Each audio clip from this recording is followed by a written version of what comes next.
आता बघा, current flowing through काय म्हणणार आपण, हा जो 3 ओम रेजिस्टन्स आहे तो म्हणजे काय असेल, आपण इथून इथं चाललाय तर करंटचा फॉर्म्युला काय, व्होल्टेज आपण रेजिस्टन्स.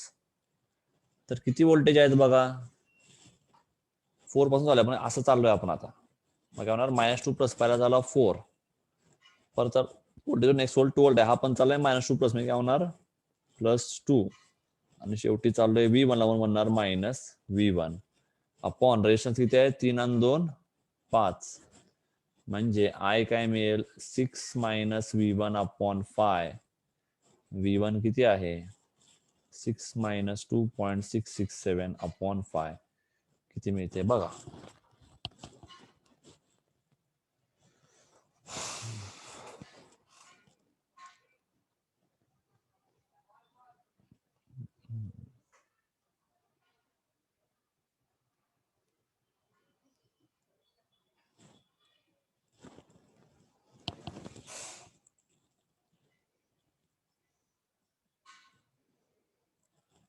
बरोबर,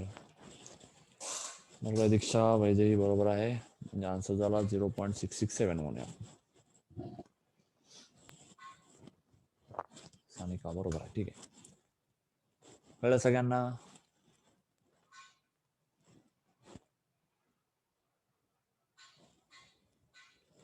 सगळ्यांना कळलं का?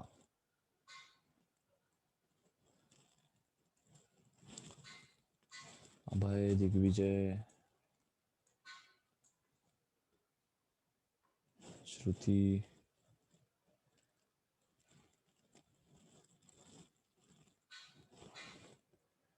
कळलं का अभय, दिग्विजय? हो, कळलेलं आहे, गुड, ठीक आहे, सगळ्यांना कळलेलं आहे. ठीक आहे, next.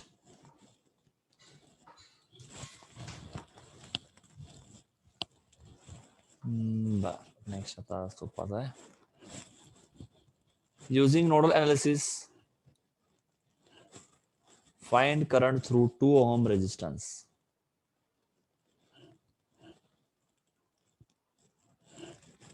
Using nodal analysis, find current through 2 ohm resistance.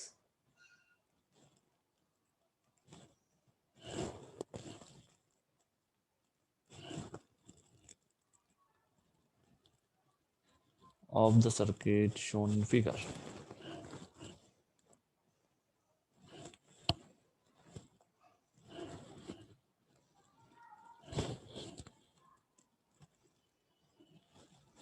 ठीक आहे, तुम्हाला 2 ओम मधला करंट फाइंड करायचा आहे, लगेच फाइंड करा, लगेच फाइंड करा.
ठीक आहे, सगळ्यांना मिळाले का आन्सर?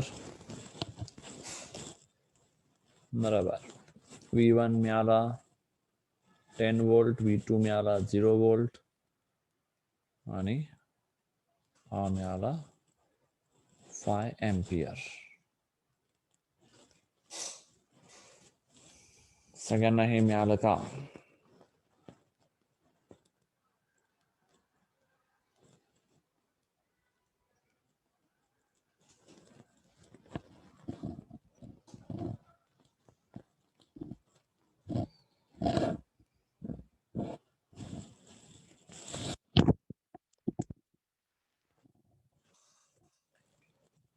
ठीक आहे, सगळ्यांना कळलं हे?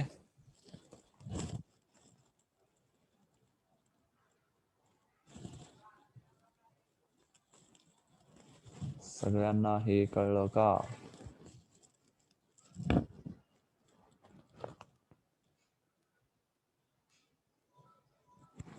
हो, ठीक आहे.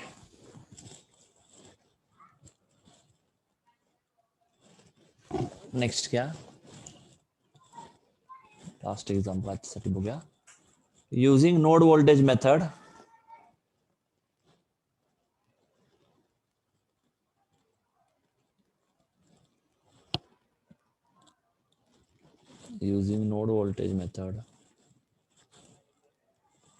find current in 3 ohm resistor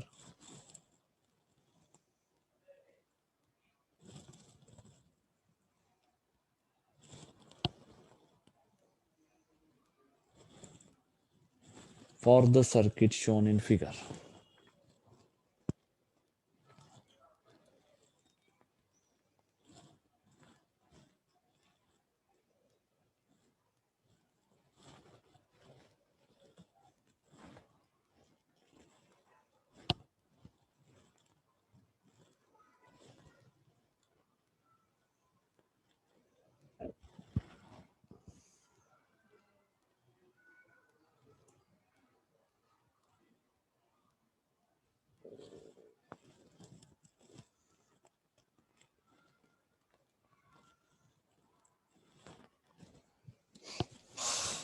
ठीक आहे, आता बघा सॉल्व्ह करणार. किती नोड आहेत यामध्ये?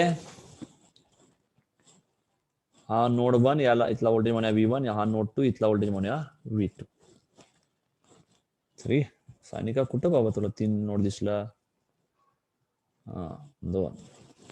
ठीक आहे, आता एक नाव का पहिला नोड अप्लाइंग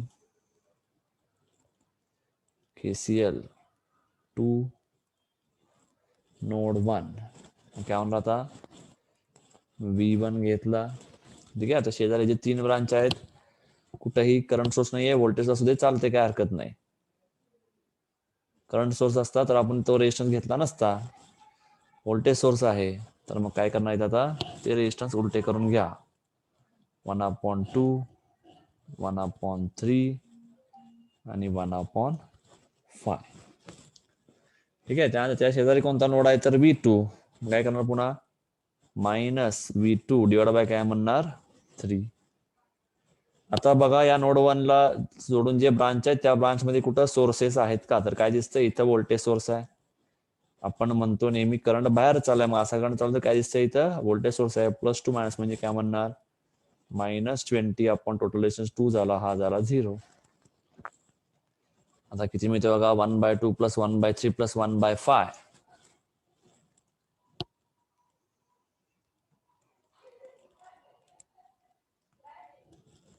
ठीक आहे,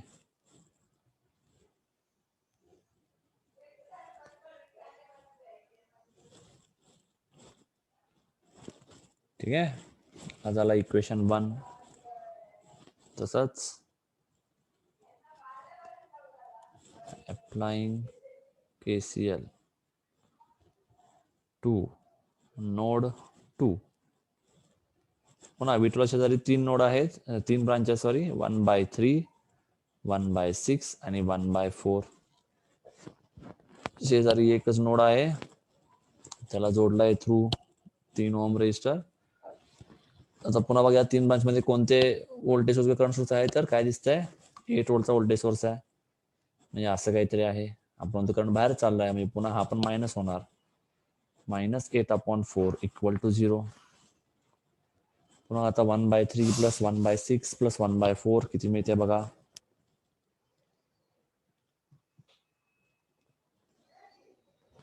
0.75.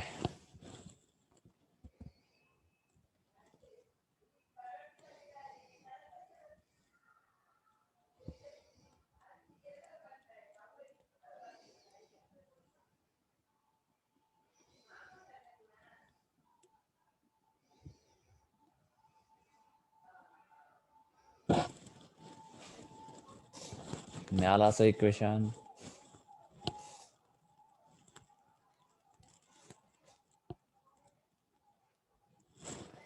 ठीक आहे, हा झाला इक्वेशन 2. तर आपल्याला सॉल्व्ह करायचं आहे. मग पुन्हा काय करूया आता, पहिला काढूया delta. Delta is equal to काय होणार पहिल्यामध्ये 1.033 मायनस 0.333 मायनस 0.333 आणि 0.75. ठीक आहे, आता किती मिळते बघा.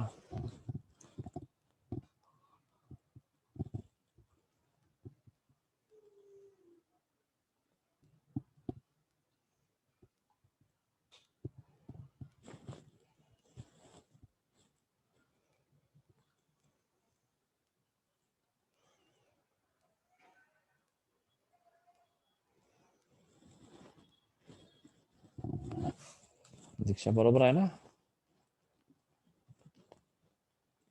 डेल्टा 1 ला रिप्लेस करणार कॉन्स्टंटने 10 आणि 2.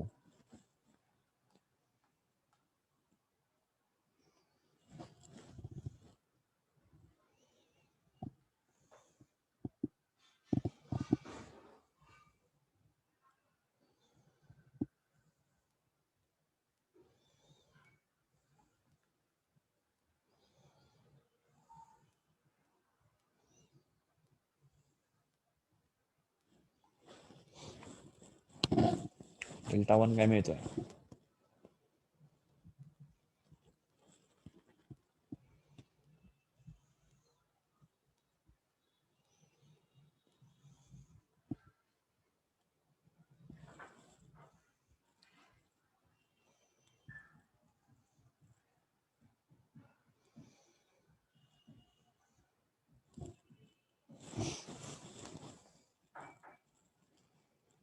पण 6 आहे का 7 आहे.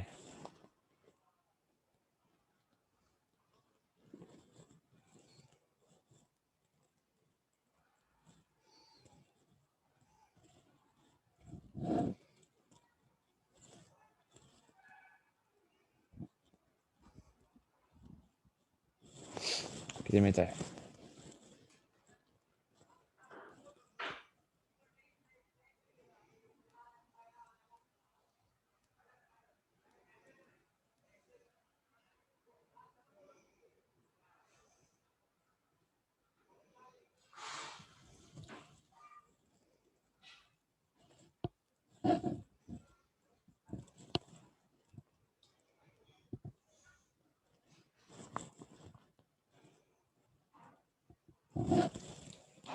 ठीक आहे, मग त्यातनं V1 काय मिळणार.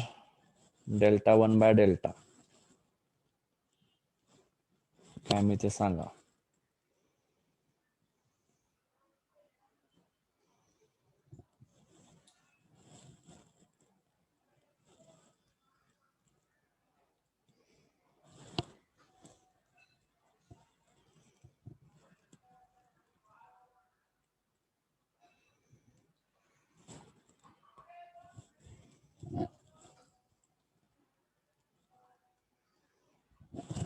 ठीक, 12.3 वोल्ट. V2 काय मिळत आहे.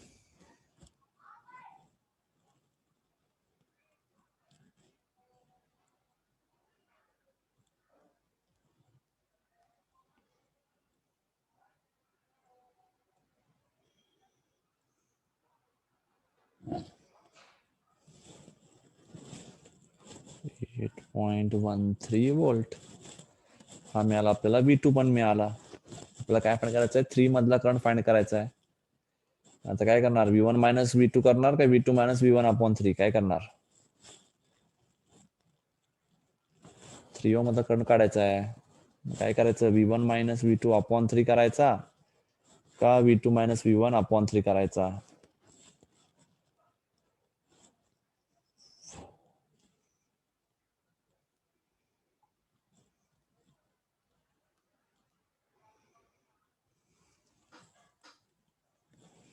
बरोबर, V1 मायनस V2 म्हणजे आय काय म्हणणार आता, V1 minus V2 upon 3, 12.3 minus 8.13 होता ना, अपॉन 3 किती मिळत आहे?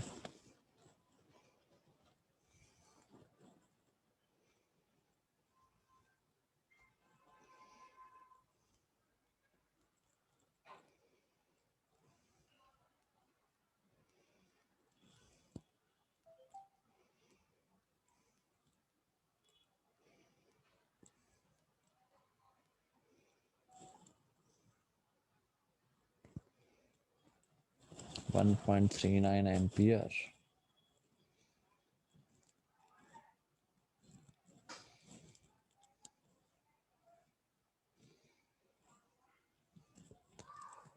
हा असेल तुमचा आन्सर. ठीक आहे.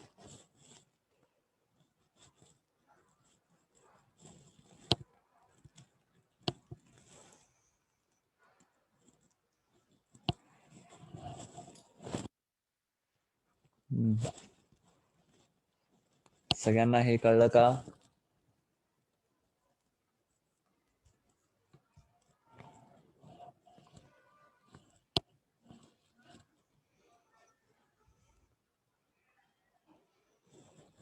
हो, ठीक आहे. काय अवघड आहे का नोडल?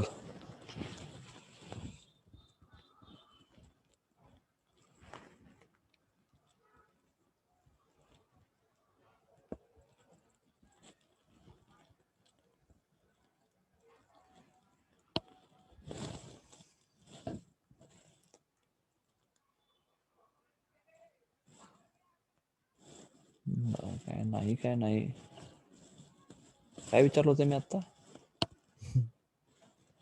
वरती हो आणि नाही आहे म्हणून विचारतो, डाऊट नाही विचारला असेल. ठीक आहे, डाऊट काय नाही, बरोबर.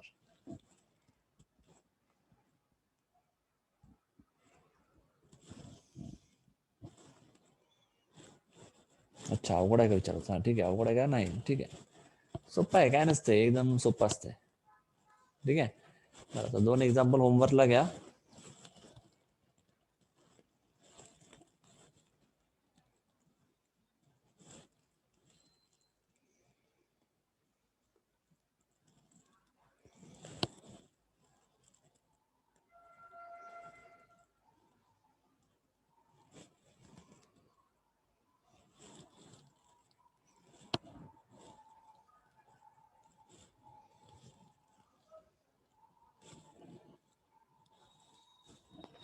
ठीक आहे.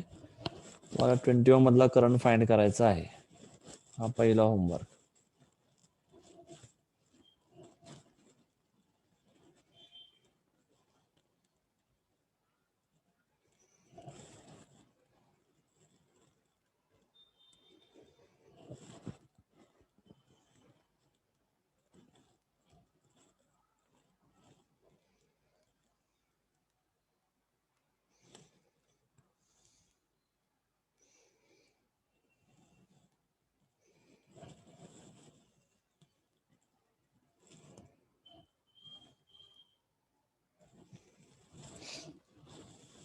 यातलं काढायचं आहे, 5 मधला करंट फाइंड करायचा आहे.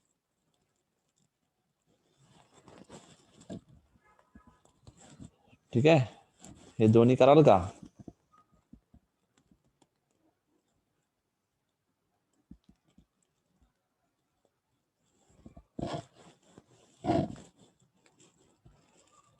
होमवर्कला कराल का?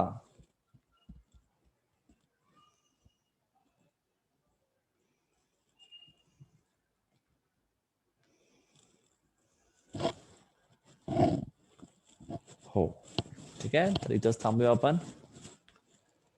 आता आणि काय राहिलं या टॉपिक मध्ये, एक मिनिट बघतो. हे अजून जरा काही एक्झाम्पल्स घेऊ, नंतर मग बघू, नेक्स्ट टॉपिक नंतर बघूया. ठीक आहे, चालेल, एंड करू असं. बरं ठीक आहे, कोणाला काय डाऊट आहे? ज्यांना कोणाला काही डाऊट आहे किंवा आधीचं क्वेश्चन कोणतं विचारायचं असेल त्यांनी आता विचारू शकता. ज्यांना काही डाऊट नाही त्यांनी एक्झिट करा. ते काहींना डाऊट आहे म्हटले होते, त्यांचं आपण डाऊट क्लिअरिंग करू. पण ज्यांना काही डाऊट नाहीये त्यांनी एक्झिट करा. म्हणजे ज्यांना डाऊट आहे त्यांनाच फक्त आपण सांगेन, तेवढं क्लिअर करतो. तो सेंड केलेला, एक मिनिट चेक करतो कोणता होता.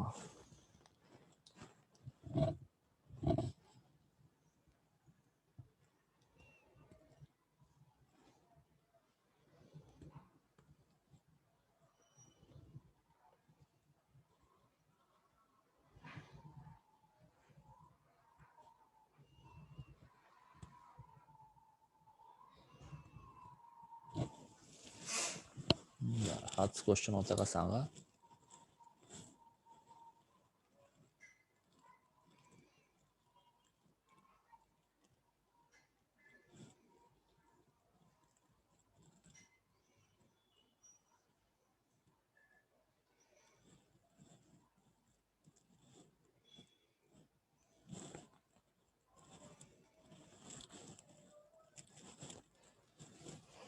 हाच क्वेश्चन होता का?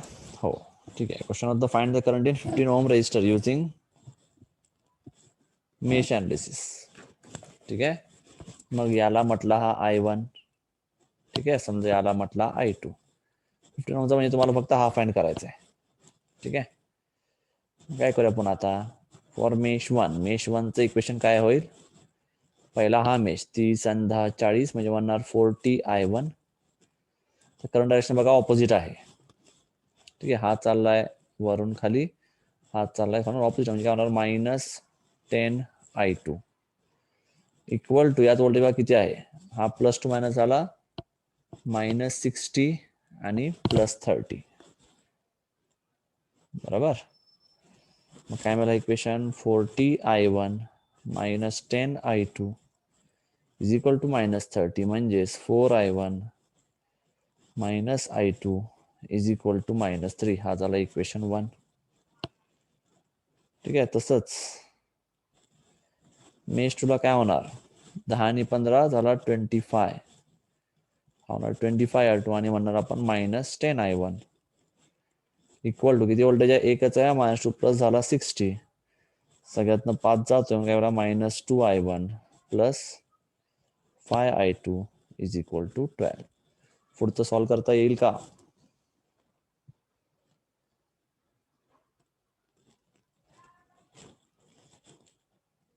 पुढचं सॉल्व्ह करता येईल का?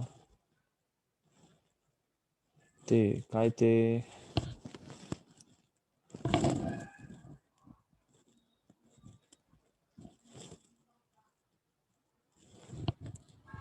करंट वर खाली कसं काय फ्लो होतोय?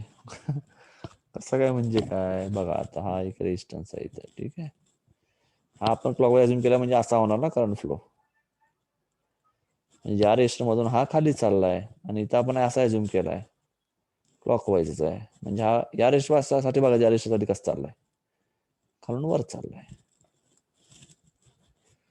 बघा आता दिसताना दोन्ही सेम दिसतो तुम्हाला, हा पण क्लॉकवाईज हा पण क्लॉकवाईज दिसतोय. ते आपल्याला इम्पॉर्टंट नाही. आपल्याला काय बघायचं, हा जो रेजिस्टर आहे यामध्ये बघायचा करंट कसा चाललाय. I1 ला फ्लो करा, I1 कसं जाईल, असं जाऊन मग खाली येणार, म्हणजे काय वरून खाली चाललाय. I2 कसं जाणार, यातनं क्लॉकवाईज आहे, म्हणजे असा होऊन असा जाईल, म्हणजे खालून वर जाईल या रेजिस्टर मधून. एक वरून खाली चाललाय, एक खालून वर चाललाय, म्हणजे ऑपोजिटच आहे. कळलं का दीक्षा?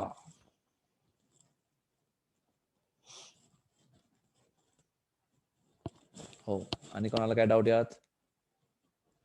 श्रुती, पुढचं जमेल का?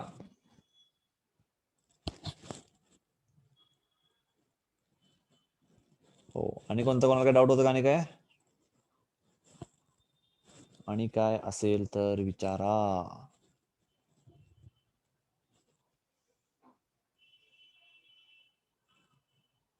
साइन साईनचं सांग, तसं नसते सांगायचं, संपला त्याचा विषय आता. कोणतं व्होल्टेजचं साईन म्हणताय का दीक्षा? साईन कशाचं? व्होल्टेजचं काय? मग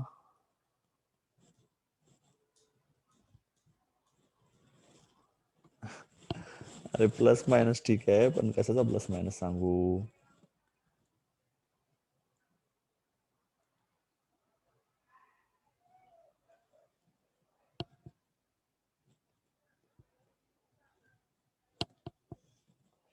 करंटचा काय म्हणजे 40I1 मायनस 10I2 कसं लिहिलं ते विचारताय का?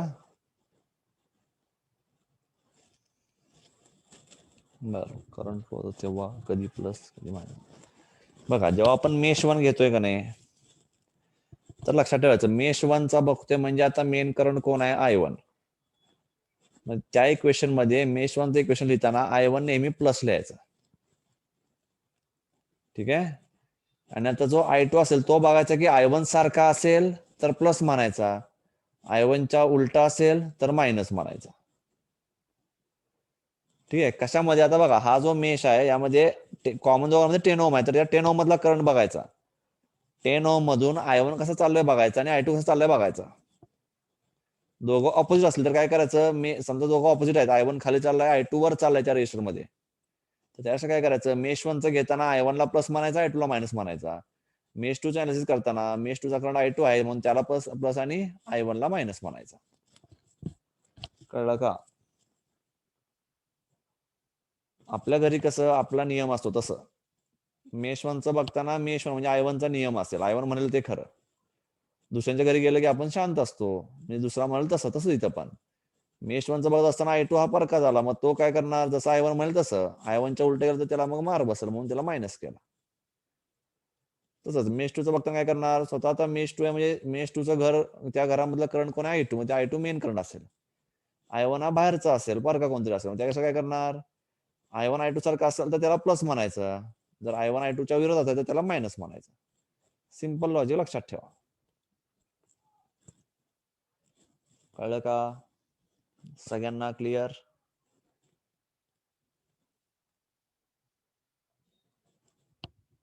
सगळ्यांना क्लिअर का? अभय, दिग्विजय, सानिका आणि कोण आहे खाली? श्रुती, वैदेही. हो. कोणाला काही डाऊट नाही? गुड. काही विचारायचं असेल तर विचारू शकता, नसेल काय विचारायचं तर आपण बंद करू.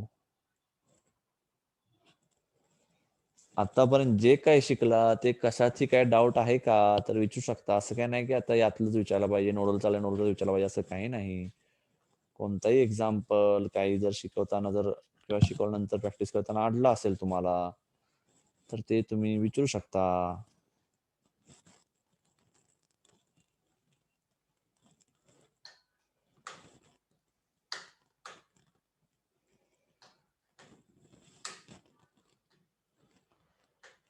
हे शांत काय बसतंय रे बाळांनो? सांगा मला काय आहे का नाही? नाही याचा अर्थ तुम्हाला सगळंच कळलेलं आहे, तुम्हाला काही म्हणजे काहीच डाऊट नाही. बर, मग याचा एक तर दोनच अर्थ होतो. एक म्हणजे मी एवढं चांगलं शिकवलं की तुम्हाला सगळं कळलेलं आहे, किंवा एक म्हणजे तुम्हाला काहीच कळलं नाही म्हणून तुम्ही फक्त हो हो म्हणत आहात. ठीक आहे, आपण पॉझिटिव्ह वेनी जाऊया.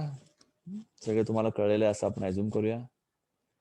ठीक आहे, तरीही काही डाऊट असेल तर विचारू शकता, कधीही विचारा. काय डाऊट असेल तर तो फोटो सेंड करत जावा, आपण असं लेक्चर झाल्यावर 5-10 मिनिटं ते डिस्कस करू, काय कोणाला डाऊट असेल तर. ठीक आहे, तर एंड करूया. ज्यांना ज्यांना काही डाऊट नसेल त्यांनी एक्झिट करा. सगळे एक्झिट झाले की मी पण एक्झिट करतो.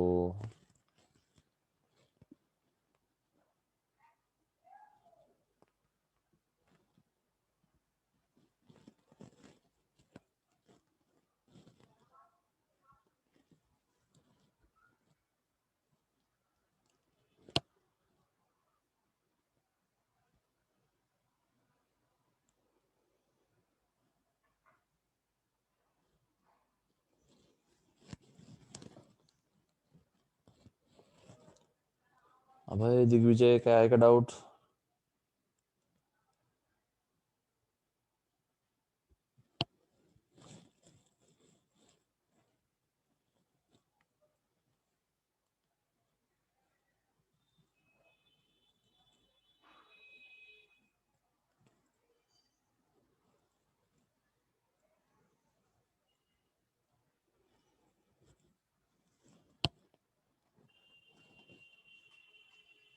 आहे